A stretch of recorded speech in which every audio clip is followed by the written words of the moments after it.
This swatch is relatively large this time. Let me first talk about the issue with the swatch. Then everyone should pay attention while drawing. You should draw on the front side of the fabric. A complete skirt swatch looks like this. This swatch on the left. When we draw, there are two complete pieces. Plus we add the left side swatch labeled in our drawing. There is a line on our swatch. The left side label goes in this position. Then there's the style of the vertical line next to this position. Leave a 7mm gap. For the other positions, leave a standard 5mm. This is also one of the positions for our final air hole. Then there's this sequin on the right side of the skirt. Here we draw 3 complete sequins. Then there's the position furthest to the left. This is the position labeled on the right in our drawing. Then there's the style of this line extending leftward from this position. Also, leave a 7mm gap. The remaining positions are at a standard 5mm. Now let's first set these two 7mm marks. Fold each inward along the guideline. Then draw a 5mm line on the front to secure it. Note that I mentioned this at the beginning. This fabric has the design drawn on the front. So the side facing up is the front of the fabric. The underside is the back. It should be folded toward the back. Then do the same for the other piece. This also refers to the 7mm style position. After finishing the sewing, we focus on these two positions. Ultimately, we need to align them together. In other words, it's where we punch the holes. Next, we will adjust the hem positions of both skirts. Fold all the edges inward. Similarly, fold inward at the area that reverses at the bottom. Here we have drawn the line on the front, so when we fold, we use this line as a guide. Now let's fold while we sew. It will also be easier. Or you can first pre-press it and then sew. Here I only threaded a line of 1 to 1 millimeter. If you prefer it a bit wider, the car can be a bit wider as well. But if my style is normally to leave 5 millimeters, generally it would just remove a wire of about 3 millimeters. The other piece is the same as well. Fold the bottom hem of the white inner layer. Everyone can just repeat the steps themselves. After both pieces are processed, when combined, it looks like this. And this position was mentioned earlier. This position is where we will punch the eyelets later. I punch the eyelets as the final step. You can also do this step first. Let me first explain its position. Measure down from the white line at the waistline.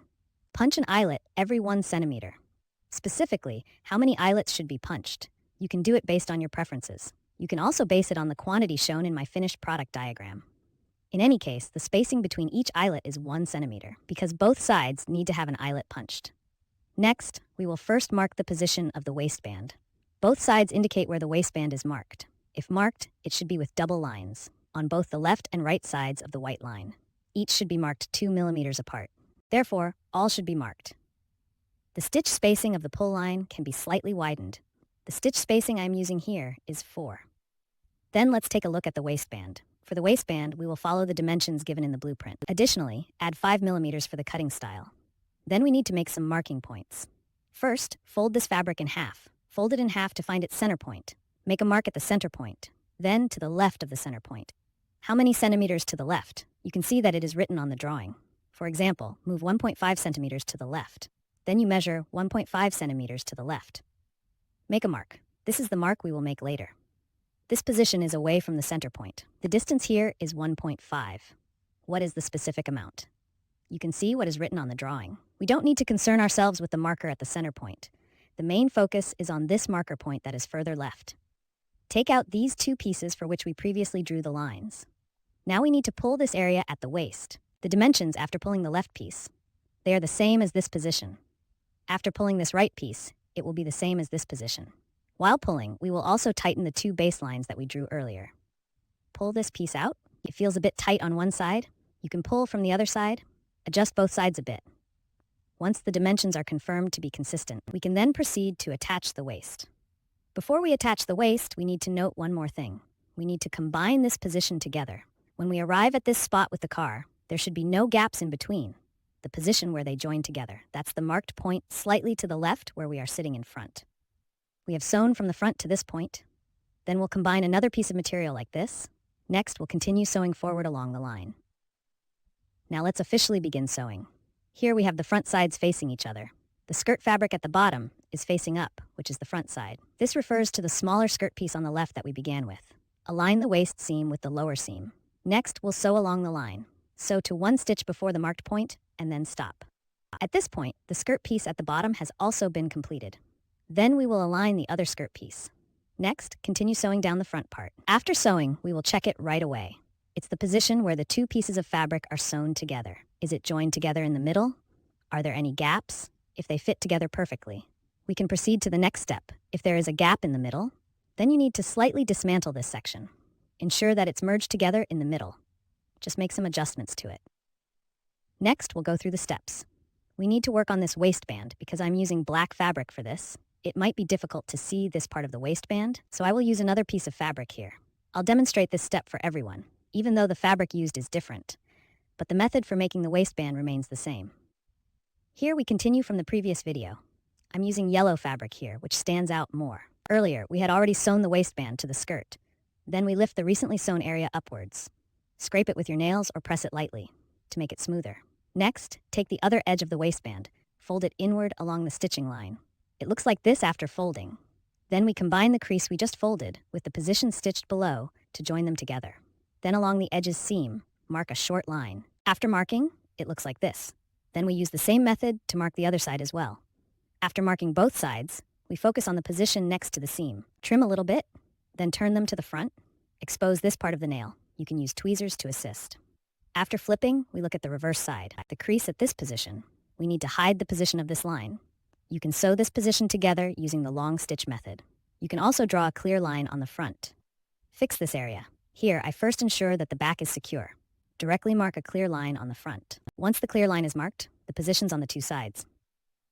We need to fold and stitch directly along the design line here. Here I return to the original fabric following the previous steps. Simply draw a line from top to bottom to secure it. We have just marked the positions on both sides. Normally, we need to attach some tape or fasteners to it. Next, the opening located closer to the center. We need to make a hole in this air vent. However, we have a step to complete later, because we need to spray some water, because both the air holes and buttons are made of metal. Metal items may rust when exposed to water, so we will postpone this step. Let's start with the water spraying step. I believe this water spraying step is essential, because this tile is quite small. It's not as large as a real person. When we use ordinary cotton fabric, it easily gets moist. There is no draping effect, unless you are using fabric similar to that from a workshop. First, we will take the skirt pieces we prepared earlier. Pinch them together vertically, as shown in the video. Then we use a spray bottle. Fill it with clean water and spray it on. How much water should be sprayed? This is something everyone may need to determine for themselves. It doesn't need to be very wet. If you spray it and hold it like this, it can still drip water to that extent, then it is definitely too wet. Basically, every part should be sprayed with water. If you really can't get it right, then you might as well spray it a bit wetter. In other words, if it is sprayed wet, it will take longer to dry. After spraying the water, let's tidy up the pattern of this pleat a bit. Don't twist it from side to side. Instead, let this pleat, that is each pleat, it should be in a straight position, because whatever shape you form it into now, after it dries, it basically retains that shape. Now that you've tidied up this pleat, it will look better once it dries. After organizing it, we will find a place for it. Just leave it to dry. Once it is completely dry, we will make a hole in this position. Sew a hidden button or Velcro on the back. This pleat is done, as mentioned earlier. Let's first take a look at its colored pieces. The bottom edges of these 3 colored pieces, I didn't leave any seam allowance, because I didn't finish the edges at this position.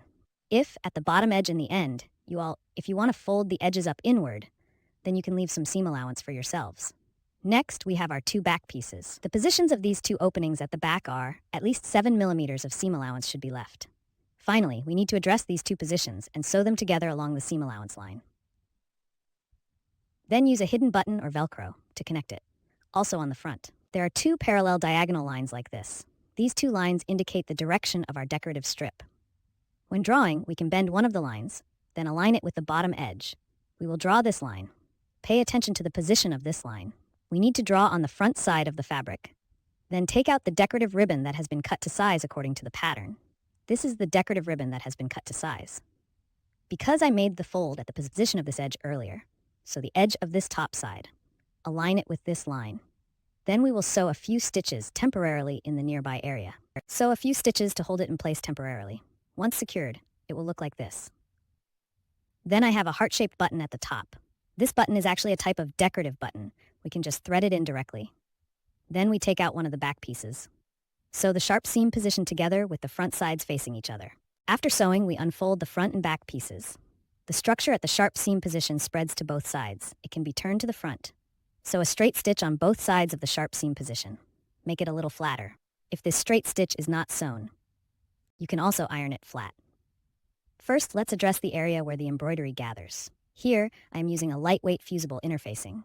If you don't have this type of interfacing, you can also use regular high-loft cotton fabric. The difference between using interfacing and high-fat cotton is that it is not visible on the surface. The main difference lies in the areas that change after we complete the work. If you use this interfacing, it will ultimately bond with the fabric itself. It will be much smoother. The size of the interfacing should be slightly larger than the area we are sewing.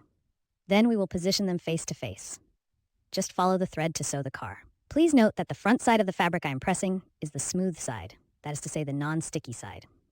Then let's do some trimming, the position we just sewed. Trim it with lace scissors. If you don't have scalloped scissors, regular scissors will do. Then make some cuts at the curved areas. The position of the side seam we just discussed at both the beginning and the end. There are excess parts along the edge of this fabric. Trim off this fusible interfacing. I've left quite a lot here. This makes it easier for us to fold it to the back later. Finally, I will trim it again. I recommend that everyone watch this part of the video first. Then, proceed to trim it. This way you'll have a clearer idea. How much of this interfacing should be left? At this moment, we fold the interfacing to the back of the fabric. We need to tidy up and press the folded areas. I have already pressed it here. After pressing, it looks more even like this. Then we will trim the excess interfacing one last time. Along the folded area, we can leave about 5 to 6 millimeters of interfacing. Because I am using fusible interfacing here, I will press it with the iron again to bond the lifted part with the fabric itself. Next, we take out another thick piece. As for this thick piece, because the shapes on both sides are quite similar, so you need to be careful to distinguish between them. Position we need to sew now is this side, not the opening at the back. The position of the opening at the back, we usually leave more seam allowance there. You can distinguish it yourself. We will sew this side seam together with the side seam of the front piece. Note that here is also the right sides facing each other for stitching. Once we are done, we will split this seam open towards both sides. Then turning it to the front looks like this. Next, we will use the method we just used to handle the shaping position. Handle this edge in the same way. Also, place the interfacing underneath. Then, place it right sides together with our fabric. Sew along the side seam of the sewing machine. This edge is relatively long. We must ensure that we place enough interfacing underneath. You'd prefer to use a little more interfacing. We'll do the trimming at the end to prevent it from being more troublesome later if we don't add enough. You can use a bamboo needle to hold it in place a little. Then start from where I've stitched. Sew along this seam. After measuring, use pinking shears to trim any uneven seams. If you don't have pinking shears, you can just use regular scissors. Make some notches in the curved sections. Finally, we'll also work on this interfacing. Flip it to the back side. Lightly press the folded area, then trim the excess interfacing. If some of you ladies, if you're using high-grade cotton for this interfacing, you can first turn this part out. For the edges, either apply edge sealing liquid or use the sewing machine to secure the edges. Here I'm using fusible interfacing. I will press it again, bond this fusible interfacing to the fabric. After the pressing is done, we need to check the 2 areas where we used interfacing earlier. Measure the visible stitching on the front side. We have measured the visible stitching here. Then we need to align these 2 areas so that their front sides face each other. Then we sew the edges of this side seam. After sewing, turn this part to the front. Then if you feel the style underneath this area, it will be somewhat old-fashioned. You can perform it on the front side. Measure the clear line on both sides of the front of this design. Make it flatter. Next, we will address it. The opening position at the back of both sides. This part is quite simple. Simply fold along this design line. Measure a 5 millimeters clear line on the front side. It looks like this after the measurement. We will measure the opening on the back of the other side. It's also an inward fold. Along the style line, measure a 5 millimeters clear line on the front. After measuring these 2 positions. Finally, we will use that Velcro or use snaps to connect them together. Another one is this decorative bag in front of us. The other end of this bag, we will sew it together with this smaller back piece. At the top of this smaller back piece, there are 2 marked points. These refer to the points on this bag. We followed the front to sew along this stitching line. Then let's sew this small section again. Just secure the bag in place on the back. This way our top is complete. Hello everyone. Today I will record a video on how to make eyelets for doll clothes. This one has already been completed. We need to make proper marks before making the eyelets. Both sides need to be symmetrical. This is the tool we will use. This is a scallion, this is an eyelet, and also an awl and a hammer. The sizes of the eyelet and the scallion. You can take a look at the screen. This type of eyelet is 1.5 millimeters. It's relatively small, suitable for kids, but this type of smaller eyelet it does not have the gasket underneath, so it can only be used with flowering onions. Use flowering scallions. The effect on its back looks like this. Let's demonstrate it in practice now. It's just that if everyone hasn't used this type of button before, it's also not advisable to say for the first time. Directly punching air holes in the finished doll. We can start with a scrap piece, then give it a try. After we become more skilled, we will then put it directly on the finished doll. First, we take a piece of cloth, because normally, if we were doing it right, regarding the doll, it can't possibly be just a thin piece of cloth. So I folded this fabric a bit. Now we are marking the points. Poke it through. This is where we twisted it. The spot for rubbing inward. This is the outer fabric. This is the lining fabric. This means this is the front side. This is the back side of the fabric. Rub it in this way. After rubbing, this has a hole, doesn't it? Then we turn it to the back side. This is the front side. This is the reverse side. Then insert this hole into it. Then this part.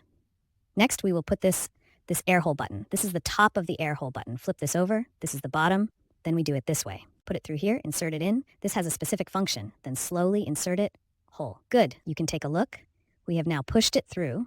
Look at the back. Then we can start using this flowering scallion. When using flowering scallions, it goes straight down like this. There is a small dot here. Then aim at this hole. Go straight down. It must be vertical. Then slowly tap vertically. Let Matthew in. Obu. Look, it's okay. Good. We say we're going to catch the next green centipede. Just like...